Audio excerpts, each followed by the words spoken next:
Frankenstein, the Modern Prometheus, by Mary Shelley. Chapter 1. I am by birth a Genevese, and my family is one of the most distinguished of that republic.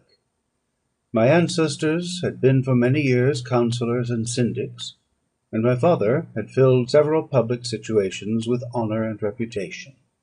He was respected by all who knew him for his integrity and indefatigable attention to public business. He passed his younger days perpetually occupied by the affairs of his country.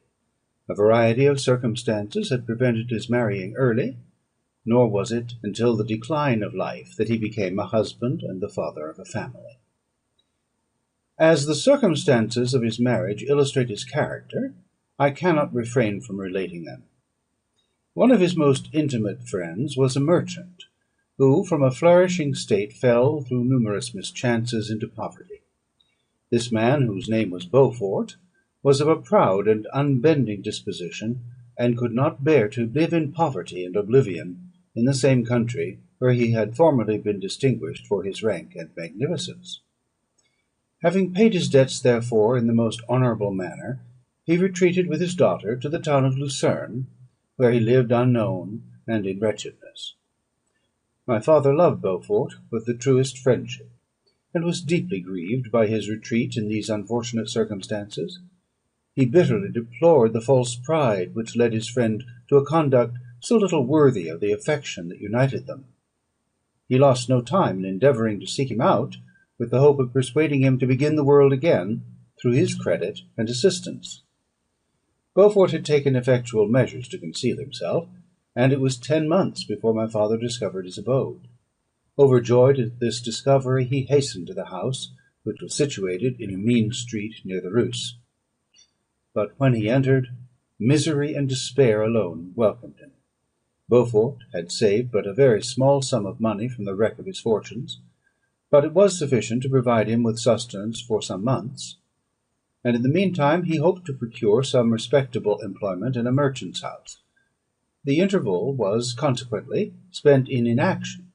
His grief only became more deep and rankling when he had leisure for reflection, and at length it took so fast hold of his mind, that at the end of 3 months he lay on a bed of sickness, incapable of any exertion. His daughter attended him with the greatest tenderness, but she saw with despair that their little fund was rapidly decreasing, and that there was no other prospect of support. But Caroline Beaufort possessed a mind of an uncommon mould, and her courage rose to support her in her adversity.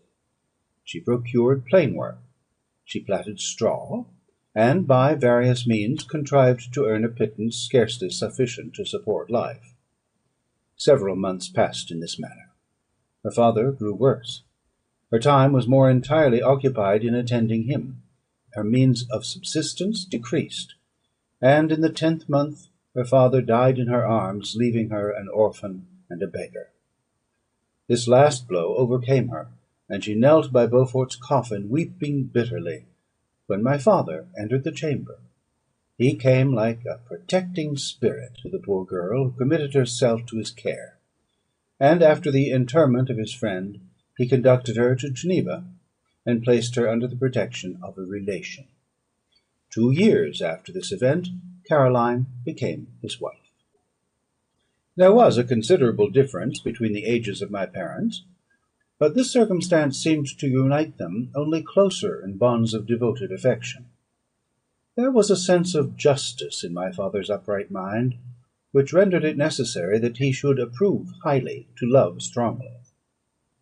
Perhaps during former years he had suffered from the late discovered unworthiness of one beloved, and so was disposed to set a greater value on tried worth. There was a show of gratitude and worship in his attachment to my mother, differing wholly from the doting fondness of age, for it was inspired by reverence for her virtues, and a desire to be the means of, in some degree, recompensing her for the sorrows she had endured, but which gave inexpressible grace to his behaviour to her. Everything was made to yield to her wishes and her convenience. He strove to shelter her as a fair exotic is sheltered by the gardener from every rougher wind, than to surround her with all that could tend to excite pleasurable emotion in her soft and benevolent mind. Her health, and even the tranquillity of her hitherto constant spirit, had been shaken by what she had gone through. During the 2 years that had elapsed previous to their marriage, my father had gradually relinquished all his public functions, and immediately after their union they sought the pleasant climate of Italy, and the change of scene and interest attendant on a tour through that land of wonders, as a restorative for her weakened frame. From Italy they visited Germany and France. I, their eldest child, was born at Naples, and as an infant accompanied them in their rambles. I remained for several years their only child. Much as they were attached to each other, they seemed to draw inexpressible stores of affection from a very mine of love to bestow them upon me. My mother's tender caresses and my father's smile of benevolent pleasure while regarding me are my first recollections. I was their plaything and their idol, and something better, their child, the innocent and helpless creature bestowed on them by Heaven, whom to bring up to good, and whose future lot it was in their hands to direct to happiness or misery, according as they fulfilled their duties towards me. With this deep consciousness of what they owed towards the being to which they had given life, added to the active spirit of tenderness that animated both, it may be imagined that while during every hour of my infant life I received a lesson of patience, of charity, and of self-control, I was so guided by a silken cord that all seemed but one train of enjoyment to me. For a long time I was their only care. My mother had much desire to have a daughter, but I continued their single offspring. When I was about 5 years old, while making an excursion beyond the frontiers of Italy, they passed a week on the shores of the Lake of Como. Their benevolent disposition often made them enter the cottages of the poor. This, to my mother, was more than a duty; it was a necessity, a passion, remembering what she had suffered, and how she had been relieved, for her to act in her turn the guardian angel to the afflicted. During one of their walks, a poor cot in the foldings of a vale attracted their notice as being singularly disconsolate, while the number of half-clothed children gathered about it spoke of penury in its worst shape. One day, when my father had gone by himself to Milan, my mother, accompanied by me, visited this abode. She found a peasant and his wife, hard working, bent down by care and labour, distributing a scanty meal to 5 hungry babes. Among these was one which attracted my mother far above all the rest. She appeared of a different stock. The 4 others were dark-eyed, hardy little vagrants. This child was thin and very fair. Her hair was the brightest living gold, and, despite the poverty of her clothing, seemed to set a crown of distinction on her head. Her brow was clear and ample, her blue eyes cloudless, and her lips and the moulding of her face so expressive of sensibility and sweetness that none could behold her without looking on her as of a distinct species, a being heaven sent, and bearing a celestial stamp in all her features. The peasant woman, perceiving that my mother fixed eyes of wonder and admiration on this lovely girl, eagerly communicated her history. She was not her child, but the daughter of a Milanese nobleman. Her mother was a German, and had died on giving her birth. The infant had been placed with these good people to nurse. They were better off then. They had not been long married, and their eldest child was but just born. The father of their charge was one of those Italians nursed in the memory of the antique glory of Italy, one among the shabby ognor frementi, who exerted himself to obtain the liberty of his country. He became the victim of its weakness. Whether he had died, or still lingered in the dungeons of Austria, was not known. His property was confiscated. His child became an orphan and a beggar. She continued with her foster parents, and bloomed in their rude abode, fairer than a garden rose among dark-leaved brambles. When my father returned from Milan, he found playing with me in the hall of our villa a child fairer than pictured cherub, a creature who seemed to shed radiance from her looks, and whose form and motions were lighter than the chamois of the hills. The apparition was soon explained. With his permission, my mother prevailed on her rustic guardians to yield their charge to her. They were fond of the sweet orphan. Her presence had seemed a blessing to them, but it would be unfair to her to keep her in poverty and want, when Providence afforded her such powerful protection. They consulted their village priest, and the result was that Elizabeth Lavenza became the inmate of my parents' house. My more than sister, the beautiful and adored companion of all my occupations and my pleasures. Every one loved Elizabeth. The passionate and almost reverential attachment with which all regarded her became, while I shared it, my pride and my delight. On the evening previous to her being brought to my home, my mother had said playfully, "I have a pretty present for my Victor. To-morrow he shall have it." And when, on the morrow, she presented Elizabeth to me as her promised gift, I, with childish seriousness, interpreted her words literally, and looked upon Elizabeth as mine to protect, love, and cherish. All praises bestowed on her I received as made to a possession of my own. We called each other familiarly by the name of cousin. No word, no expression could body forth the kind of relation in which she stood to me, my more than sister, since till death she was to be mine only. Frankenstein, the Modern Prometheus, by Mary Shelley. Chapter 2. We were brought up together. There was not quite a year difference in our ages. I need not say that we were strangers to any species of disunion or dispute. Harmony was the soul of our companionship, and the diversity and contrast that subsisted in our characters drew us nearer together. Elizabeth was of a calmer and more concentrated disposition, but with all my ardour I was capable of a more intense application, and was more deeply smitten with a thirst for knowledge. She busied herself with following the aerial creations of the poets, and in the majestic and wondrous scenes which surrounded our Swiss home, the sublime shapes of the mountains, the changes of the seasons, tempest and calm, the silence of winter, and the life and turbulence of our alpine summers, she found ample scope for admiration and delight; while my companion contemplated with a serious and satisfied spirit the magnificent appearances of things, I delighted in investigating their causes. The world was to me a secret which I desired to divine. Curiosity, earnest research to learn the hidden laws of nature, gladness akin to rapture as they were unfolded to me, are among the earliest sensations I can remember. On the birth of a second son, my junior by 7 years, my parents gave up entirely their wandering life, and fixed themselves in their native country. We possessed a house in Geneva, and a campagna on Belle Rive, the eastern shore of the lake, at the distance of rather more than a league from the city. We resided principally in the latter, and the lives of my parents were passed in considerable seclusion. It was my temper to avoid a crowd, and to attach myself fervently to a few. I was indifferent, therefore, to my schoolfellows in general, but I united myself in the bonds of the closest friendship to one among them.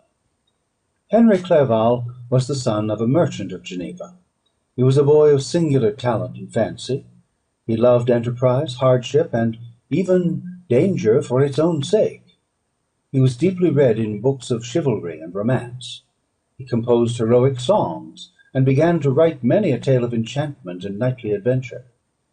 He tried to make us act plays, and to enter into masquerades in which the characters were drawn from the heroes of Roncesvalles, of the Round Table of King Arthur, and the chivalrous train who shed their blood to redeem the Holy Sepulchre from the hands of the infidels. No human being could have passed a happier childhood than myself.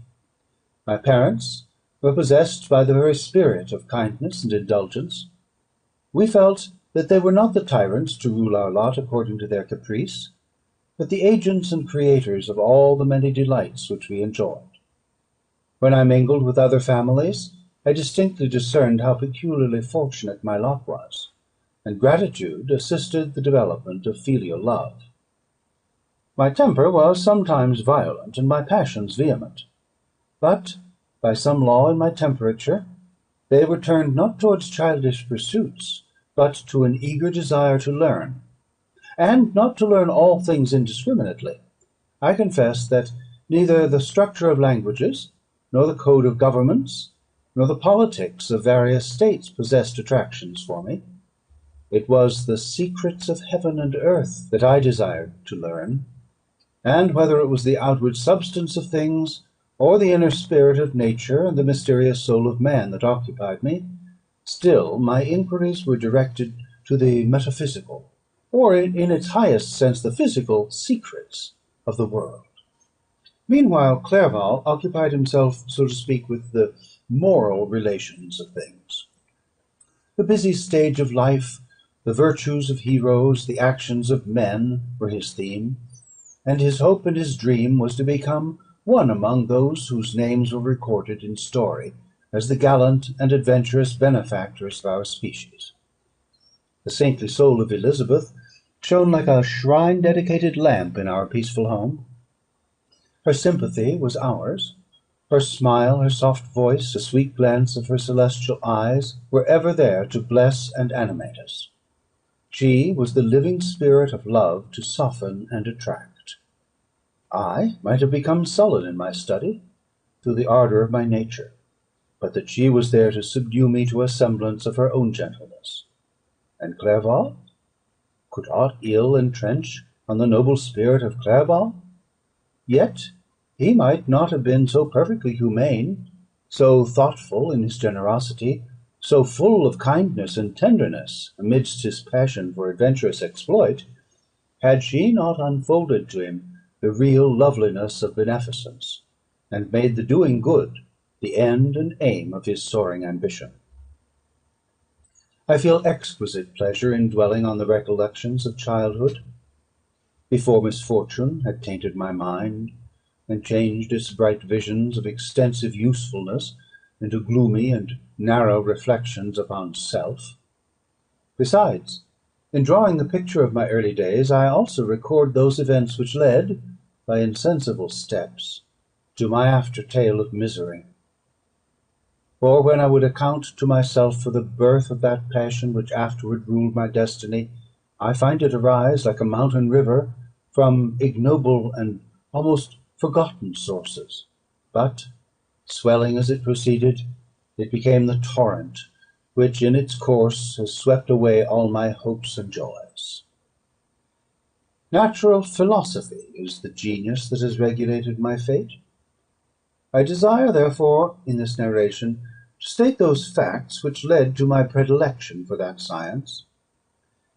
When I was 13 years of age, we all went on a party of pleasure to the baths near Thonon. The inclemency of the weather obliged us to remain a day confined to the inn. In this house I chanced to find a volume of the works of Cornelius Agrippa. I opened it with apathy.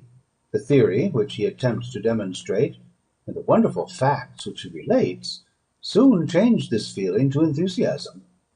A new light seemed to dawn upon my mind, and bounding with joy, I communicated my discovery to my father. My father looked carelessly at the title page of my book, and said, "Ah, Cornelius Agrippa! My dear Victor, do not waste your time upon this. It is sad trash."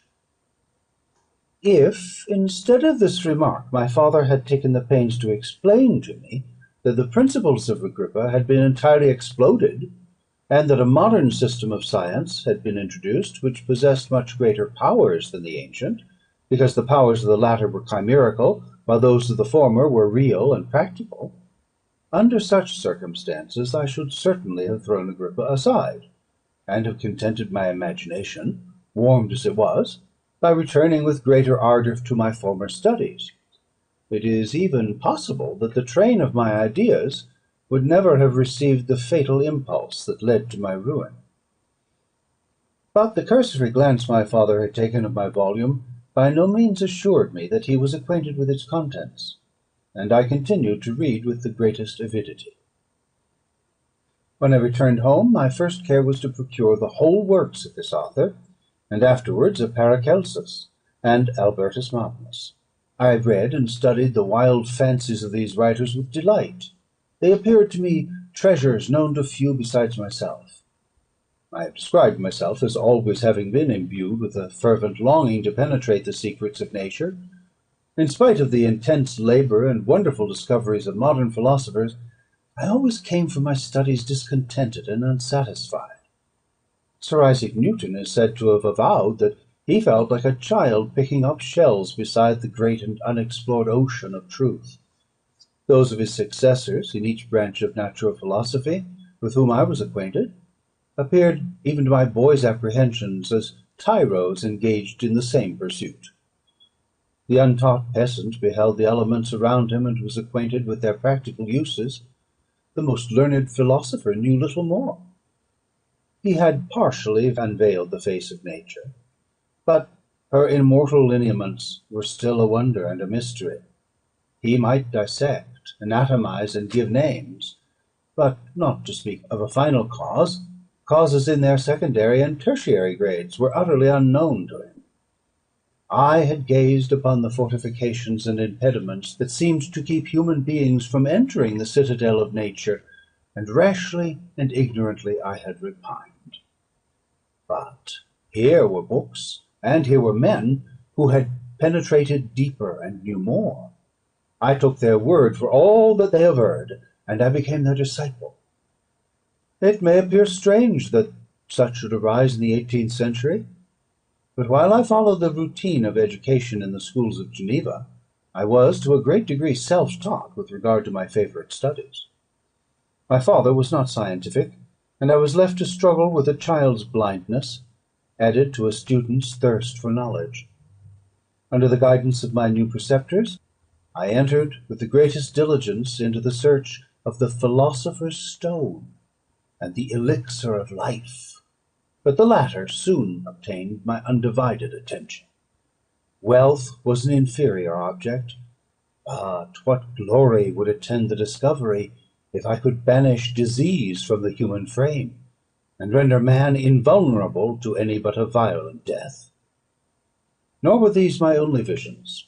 The raising of ghosts or devils was a promise liberally accorded by my favourite authors, the fulfilment of which I most eagerly sought.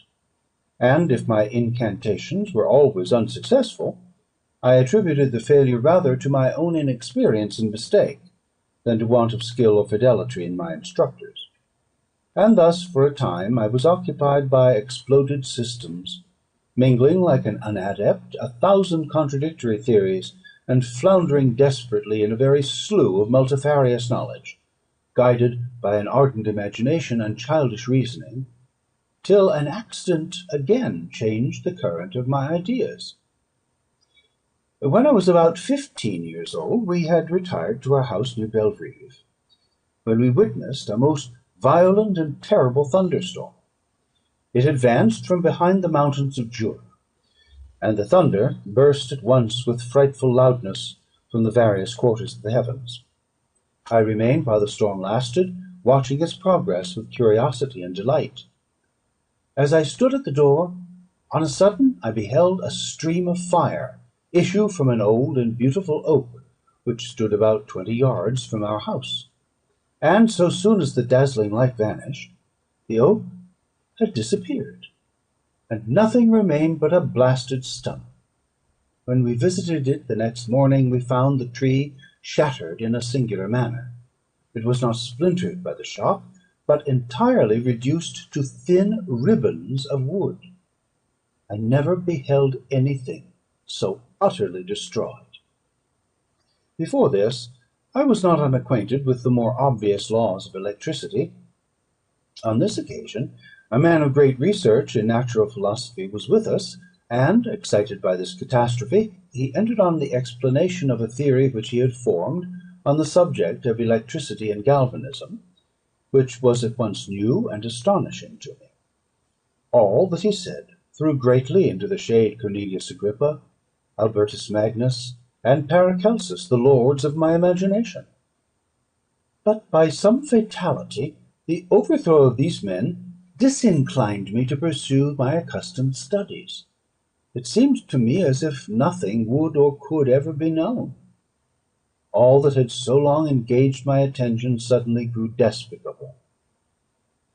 By one of those caprices of the mind which we are perhaps most subject to in early youth, I at once gave up my former occupations, set down natural history and all its progeny as a deformed and abortive creation, and entertained the greatest disdain for a would-be science which could never even step within the threshold of real knowledge. In this mood of mind, I betook myself to the mathematics and the branches of study appertaining to that science, as being built upon secure foundations, and so worthy of my consideration. Thus strangely are our souls constructed, and by such slight ligaments are we bound to prosperity or ruin.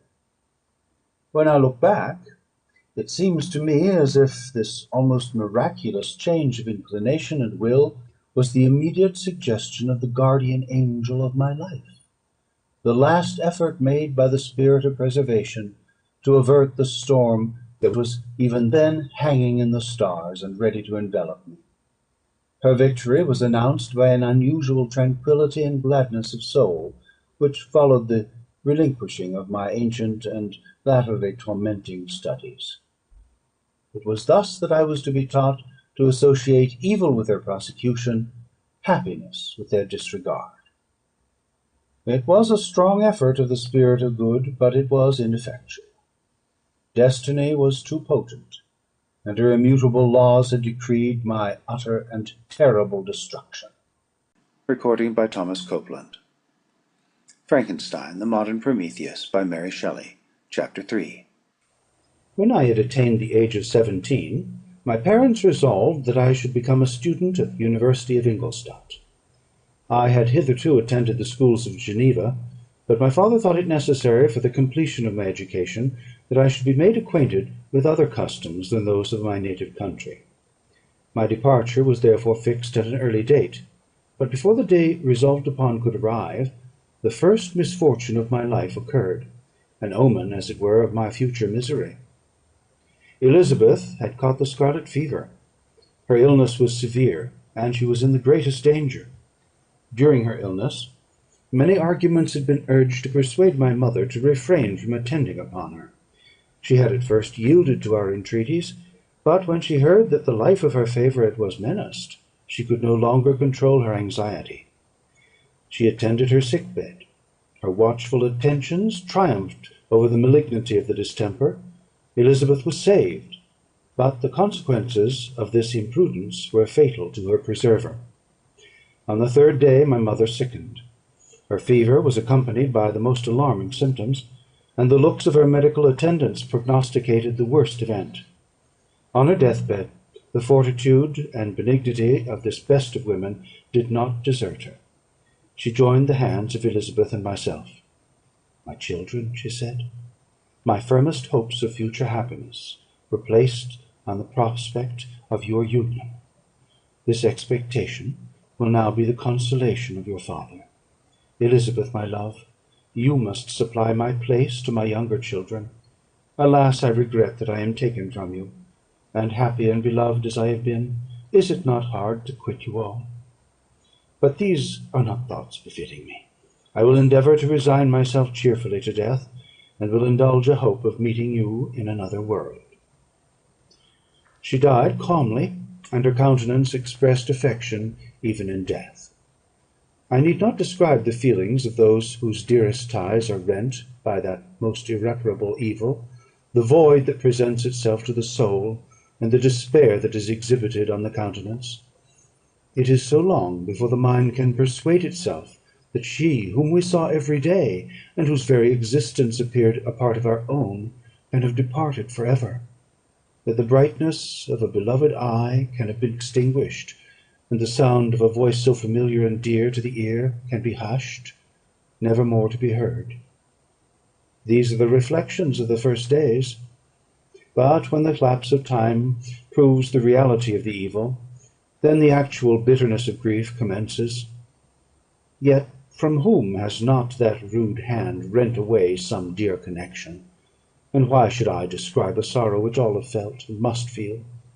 The time at length arrives when grief is rather an indulgence than a necessity, and the smile that plays upon the lips, although it may be deemed a sacrilege, is not banished. My mother was dead, but we had still duties which we ought to perform.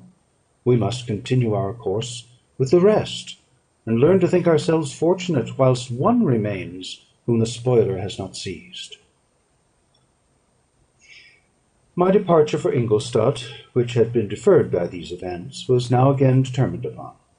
I obtained from my father a respite of some weeks. It appeared to me sacrilege so soon to leave the repose, akin to death, of the house of mourning, and to rush into the thick of life. I was new to sorrow, but it did not the less alarm me. I was unwilling to quit the sight of those that remained to me, and above all I desired to see my sweet Elizabeth in some degree consoled. She indeed veiled her grief, and strove to act the comforter to us all. She looked steadily on life, and assumed its duties with courage and zeal. She devoted herself to those whom she had been taught to call her uncle and cousins. Never was she so enchanting as at this time, when she recalled the sunshine of her smiles, and spent them upon us. She forgot even her own regret in her endeavours to make us forget. The day of my departure at length arrived. Clerval spent the last evening with us. He had endeavoured to persuade his father to permit him to accompany me, and to become my fellow student, but in vain. His father was a narrow-minded trader, and saw idleness and ruin in the aspirations and ambitions of his son. Henry deeply felt the misfortune of being debarred from a liberal education. He said little, but when he spoke, I read in his kindling eye, and in his animated glance, a restrained but firm resolve not to be chained to the miserable details of commerce. We sat late. We could not tear ourselves away from each other, nor persuade ourselves to say the word farewell. It was said, and we retired under the pretence of seeking repose, each fancying that the other was deceived. But when at morning's dawn I descended to the carriage which was to convey me away, they were all there. My father again to bless me, Clerval to press my hand once more, my Elizabeth to renew her entreaties that I would write often, and to bestow the last feminine attentions on her playmate and friend. I threw myself into the chaise that was to convey me away, and indulged in the most melancholy reflections. I, who had ever been surrounded by amiable companions, continually engaged in endeavouring to bestow mutual pleasure, I was now alone. In the university whither I was going, I must form my own friends, and be my own protector. My life had hitherto been remarkably secluded and domestic, and this had given me invincible repugnance to new countenances. I loved my brothers, Elizabeth and Clerval. These were old familiar faces, but I believed myself totally unfitted for the company of strangers. Such were my reflections as I commenced my journey, but as I proceeded, my spirits and hopes rose. I ardently desired the acquisition of knowledge. I had often, when at home, thought it hard to remain during my youth cooped up in one place, and had longed to enter the world and take my station among other human beings. Now my desires were complied with, and it would indeed have been folly to repent. I had sufficient leisure for these and many other reflections during my journey to Ingolstadt, which was long and fatiguing. At length the high white steeple of the town met my eyes. I alighted, and was conducted to my solitary apartment to spend the evening as I pleased. The next morning I delivered my letters of introduction, and paid a visit to some of the principal professors. Chance, or rather the evil influence, the angel destruction, which asserted omnipotent sway over me from the moment I turned my reluctant steps from my father's door, led me first to Monsieur Krempe, professor of natural philosophy. He was an uncouth man, but deeply imbued in the secrets of his science. He asked me several questions concerning my progress in the different branches of science appertaining to natural philosophy. I replied carelessly, and, partly in contempt, mentioned the names of my alchemists as the principal authors I had studied. The professor stared. "Have you," he said, "really spent your time in studying such nonsense?" I replied in the affirmative. "Every minute," continued Monsieur Krempe with warmth, "every instant that you have wasted on those books is utterly and entirely lost. You have burdened your memory with exploded systems and useless names. Good God! In what desert land have you lived, where no one was kind enough to inform you that these fancies which you have so greedily imbibed are 1,000 years old, and as musty as they are ancient? I little expected, in this enlightened and scientific age, to find a disciple of Albertus Magnus and Paracelsus. My dear sir, you must begin your studies entirely anew." So saying, he stepped aside, and wrote down a list of several books treating of natural philosophy, which he desired me to procure, and dismissed me after mentioning that in the beginning of the following week he intended to commence a course of lectures upon natural philosophy in its general relations, and that Monsieur Waldman, a fellow professor, would lecture upon chemistry the alternate days that he omitted. I returned home not disappointed, for I have said that I had long considered those authors useless whom the professor reprobated; but I returned not at all the more inclined to recur to these studies in any shape. Monsieur Krempe was a little squat man with a gruff voice and a repulsive countenance. The teacher, therefore, did not prepossess me in favour of his pursuits. In rather a too philosophical and connected a strain, perhaps I have given an account of the conclusions I had come to concerning them in my early years. As a child, I had not been content with the results promised by the modern professors of natural science. With a confusion of ideas, only to be accounted for by my extreme youth and my want of a guide on such matters, I had retrod the steps of knowledge along the paths of time, and exchanged the discoveries of recent inquirers for the dreams of forgotten alchemists. Besides, I had a contempt for the uses of modern natural philosophy. It was very different when the masters of the science sought immortality and power. Such views, although futile, were grand. But now the scene was changed. The ambition of the inquirer seemed to limit itself to the annihilation of those visions on which my interest in science was chiefly founded. I was required to exchange chimeras of boundless grandeur for realities of little worth. Such were my reflections during the first 2 or 3 days of my residence at Ingolstadt, which were chiefly spent in becoming acquainted with the localities and the principal residents in my new abode. But as the ensuing week commenced, I thought of the information which Monsieur Krempe had given me concerning the lectures; and although I could not consent to go and hear that little conceited fellow deliver sentences out of a pulpit, I recollected what he had said of Monsieur Waldman, whom I had never seen, as he had hitherto been out of town. Partly from curiosity, and partly from idleness, I went into the lecturing room, which Monsieur Waldman entered shortly after. This professor was very unlike his colleague. He appeared about 50 years of age, but with an aspect expressive of the greatest benevolence. A few grey hairs covered his temples, but those at the back of his head were nearly black. His person was short, but remarkably erect, and his voice the sweetest I had ever heard. He began his lecture by a recapitulation of the history of chemistry, and the various improvements made by different men of learning, pronouncing with fervour the names of the most distinguished discoverers. He then took a cursory view of the present state of the science, and explained many of its elementary terms. After having made a few preparatory experiments, he concluded with a panegyric upon modern chemistry, the terms of which I shall never forget. "The ancient teachers of this science," said he, "promised impossibilities, and performed nothing. The modern masters promise very little. They know that metals cannot be transmuted, and that the elixir of life is a chimera. But these philosophers, whose hands seem only made to dabble in dirt, and their eyes to pore over the microscope or crucible, have indeed performed miracles. They penetrate into the recesses of nature, and show how she works in her hiding places. They ascend into the heavens. They have discovered how the blood circulates, and the nature of the air we breathe.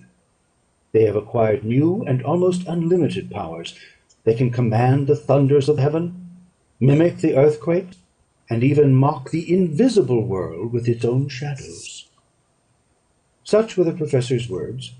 Rather, let me say, the words of the fate announced to destroy me. As he went on, I felt as if my soul were grappling with a palpable enemy. One by one, the various keys were touched which formed the mechanism of my being.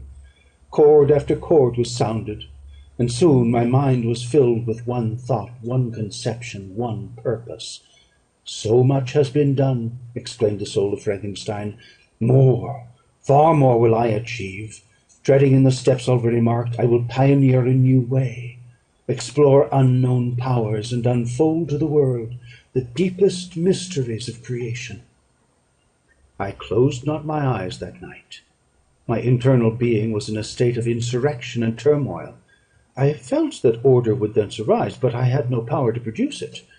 By degrees, after the morning's dawn, sleep came. I awoke, and my yesternight's thoughts were as a dream. There only remained a resolution to return to my ancient studies, and to devote myself to a science for which I believed myself to possess a natural talent. On the same day I paid M. Waldman a visit. His manners in private were even more mild and attractive than in public, for there was a certain dignity in his mien during his lecture, which in his own house was replaced by the greatest affability and kindness. I gave him pretty nearly the same account of my former pursuits as I had given to his fellow professor. He heard with attention the little narration concerning my studies, and smiled at the names of Cornelius Agrippa and Paracelsus, but without the contempt that M. Krempe had exhibited. He said that these were men to whose indefatigable zeal modern philosophers were indebted for most of the foundations of their knowledge. They had left to us, as an easier task, to give new names and arrange in connected classifications the facts which they, in great degree, had been the instruments of bringing to light. The labours of men of genius, however erroneously directed, scarcely ever fail in ultimately turning to the solid advantage of mankind. I listened to his statement, which was delivered without any presumption or affectation, and then added that his lecture had removed my prejudices against modern chemists. I expressed myself in measured terms, with the modesty and deference due from a youth to his instructor, without letting escape, inexperience in life would have made me ashamed, any of the enthusiasm which stimulated my intended labours. I questioned his advice concerning the books I ought to procure. "I am happy," said M. Waldman, "to have gained a disciple; and if your application equals your ability, I have no doubt of your success.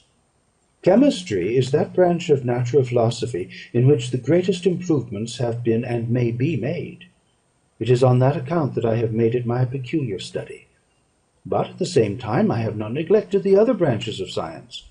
A man would make but a very sorry chemist if he attended to that department of human knowledge alone. If your wish is to become really a man of science, and not merely a petty experimentalist, I should advise you to apply to every branch of natural philosophy, including mathematics." He then took me into his laboratory, and explained to me the uses of his various machines, instructing me as to what I ought to procure, and promising me the use of his own, when I should have advanced far enough in the science not to derange their mechanism. He also gave me the list of books which I had requested, and I took my leave.